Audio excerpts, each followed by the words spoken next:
Dans cette vidéo, on va parler de la génétique. Je vous ai parlé dans une précédente vidéo de comment améliorer les performances de croissance de vos sujets de race locale.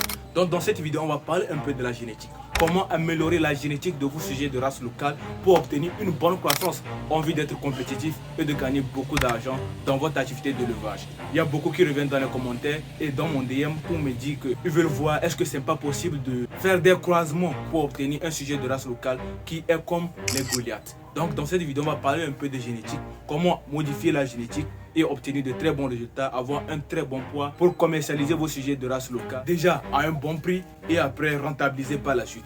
Donc sans plus tarder, restez jusqu'à la fin de cette vidéo parce qu'on va parler de beaucoup de choses que plusieurs personnes n'abordent pas sur les réseaux sociaux. La génétique, comment modifier la génétique pour être rentable dans l'élevage de poulets locaux. Sans plus tarder, générique.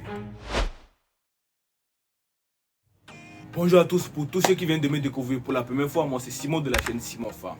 Ici nous parlons d'entrepreneuriat, de business et surtout d'entrepreneuriat avicole. Si vous êtes intéressé par ces thématiques, n'hésitez pas à vous abonner. Cliquez surtout sur la cloche de notification pour ne pas rater les prochaines vidéos que nous allons publier sur cette magnifique chaîne YouTube. Du coup, dans cette vidéo, nous allons parler de la génétique. Comment modifier la génétique pour pouvoir obtenir des sujets de race locale qui ont une bonne performance de croissance. Vous êtes d'accord avec moi que les sujets de race locale ne grandissent pas normalement et assez rapidement. Et à partir d'un an, difficilement vous atteindrez des poids de 1,5 kg.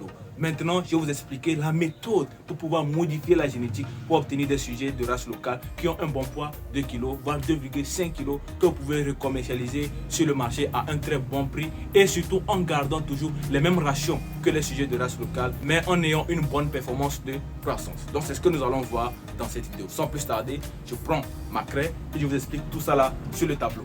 Donc on va parler de génétique. Génétique des sujets de race locale. Ok? De race locale.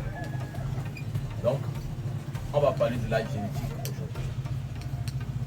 Mais je tiens à vous préciser que je ne suis pas un spécialiste dans la génétique, mais ce n'est qu'une expérience personnelle que j'ai vue, que je vais essayer de vous expliquer. Et si vous le reproduisez, je vous assure que vous allez avoir ces résultats-là. Maintenant, on va commencer. Pour pouvoir modifier la génétique de vos sujets de race locale, au premier abord, la première phase, c'est de faire le choix de vos reproducteurs de race locale. C'est-à-dire que quoi? Si vous avez déjà une basse-cour dans laquelle vous avez des sujets de race locale, il faudra faire le choix de vos reproducteurs de race locale. Ok? Donc, faire le choix. Faire le choix de vos reproducteurs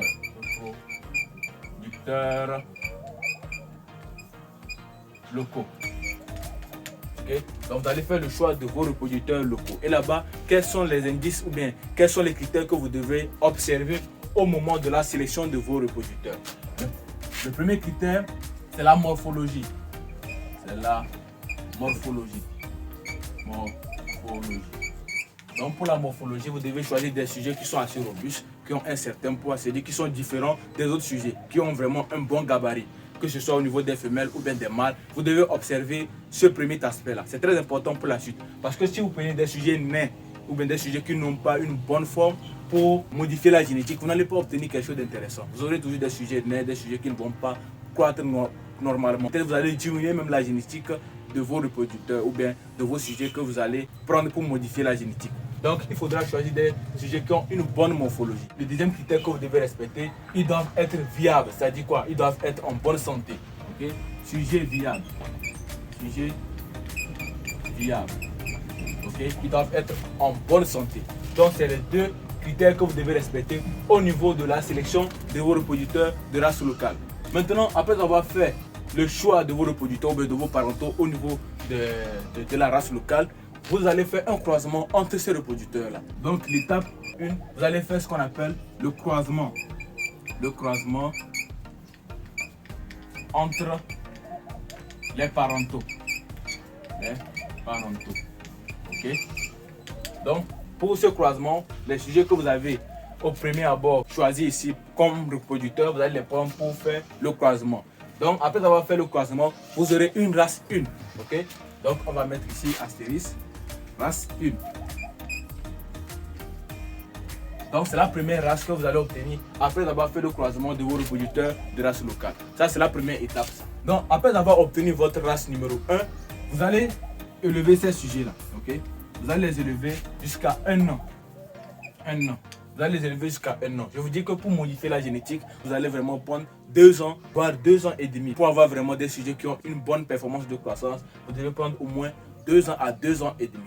Mais avant que les 2 ans n'arrivent, déjà par exemple la race 1 là, elle sera déjà bonne, améliorée parce que vous avez fait une bonne sélection ici. Pourquoi souvent on n'a pas de bons sujets? C'est parce qu'on laisse les mâles cocher n'importe quelle femelle. C'est ce qui fait que dans la base que vous allez voir, il y a des sujets qui ne passent pas normalement, des sujets nains et consorts. Sinon, il y a vraiment des sujets de race locale qui sont bien costauds, qui sont bien grands. Déjà la sélection de ces parentaux là, au niveau de la race 1, vous aurez déjà une certaine amélioration au niveau de la croissance ou bien au niveau des performances de croissance, en respectant toujours l'apport en aliments qui est toujours, vous divisez par 2, une partie la matinée, une partie la soirée. Ça dépendra aussi de la qualité de votre aliment. C'est plusieurs paramètres à prendre en compte. Donc, vous aurez d'abord la race 1. Au bout d'1 an, vous allez voir l'évolution de la race 1. Maintenant, on va aller à la deuxième étape. Ok? À la deuxième étape maintenant, de la race 1 que vous avez obtenue là, vous allez faire une sélection également.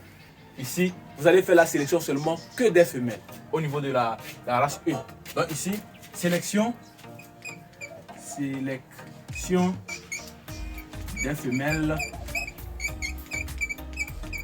au niveau de la race 1. Ok, ici. Donc, après avoir fait la sélection des femelles au niveau de la race 1, vous allez faire une chose qui est très importante, un deuxième croisement. Donc ici, on refait le même point ici. Vous faites le croisement entre les femelles, ok, les femelles de la race 1, donc je mets R1, avec quoi?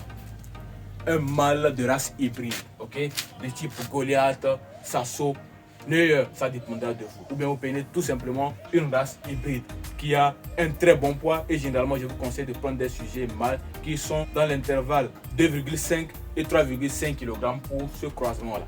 Okay?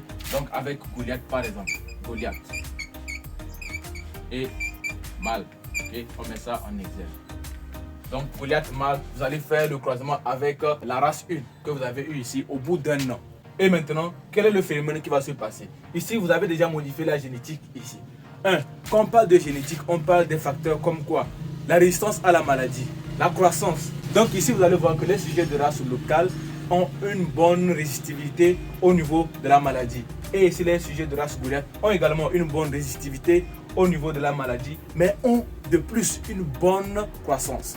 Donc, le mâle Goliath va amener sa croissance et la femelle ici va transmettre les gènes de résistivité à la maladie. Déjà ici, vous allez avoir un sujet qui est encore plus performant, qui aura une bonne croissance. Vous allez dire que comment le mâle va pouvoir cocher les femelles de la race 1. En modifiant la génétique ici, les sujets de race 1 auront aussi un bon poids. Donc le mâle Goliath pourra facilement cocher la femelle ici. Mais si vous faites ça au niveau de la race 1, vous ne pourrez pas. Mais il y a des gens qui le font, mais ce n'est pas assez intéressant de le faire. Il faut déjà procéder au premier croisement avant de faire un deuxième croisement avec la race Goliath. Donc ici, vous allez avoir ce qu'on appelle une race intermédiaire. Race intermédiaire. À la race finale. Donc ça fait race 2. Une race intermédiaire à la race finale. Et ici, au troisième niveau, la race intermédiaire, c'est-à-dire c'est la race que vous allez obtenir entre la R1 et le mâle Goliath. Et maintenant, vous avez votre race finale qui va être obtenue grâce au croisement de la race intermédiaire. C'est-à-dire quoi? Vous allez prendre les femelles de la race intermédiaire et les mâles de la race intermédiaire pour avoir maintenant un sujet complet, un sujet de race locale qui a de bonnes performances de croissance. Donc ici, vous allez faire croisement entre mâle et femelle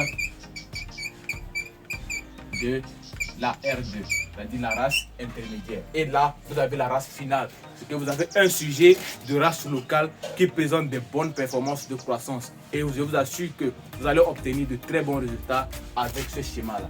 Mais pour le faire, vous savez déjà, ça va vous prendre environ 2 à 2 ans et demi. Mais mis à part cela, vous devez respecter tout ce qui est comme santé des volailles. Il ne faut pas prendre des sujets qui sont malades pour faire le croisement. Sinon, vous n'allez pas obtenir de bons résultats, il faut prendre des sujets qui sont vraiment en forme, en bonne santé, avant de faire le croisement. Au niveau de la reproduction, au niveau de la génétique, on ne s'amuse pas avec cet aspect-là. Donc, voilà un peu la procédure à suivre. Donc, si vous voulez vraiment faire le l'élevage de poulets locaux, sans faire le l'élevage de poulets Goliath, bien sûr, le l'élevage de poulets locaux qui ont toujours les mêmes formes, les mêmes aspects que les poulets bicyclettes, les poulets de la maison que nous avons, c'est la procédure à suivre. Vous allez avoir textuellement ces mêmes sujets, mais ici la différence est qu'ils auront une flèche au niveau des performances de croissance. L'aliment que vous donnez à vos sujets de race locale, ils ne grandissent pas. Vous allez donner la même quantité d'aliments à ces sujets-là, mais la croissance serait différente par rapport à vos poulets de race locaux, c'est-à-dire vos poulets de la maison.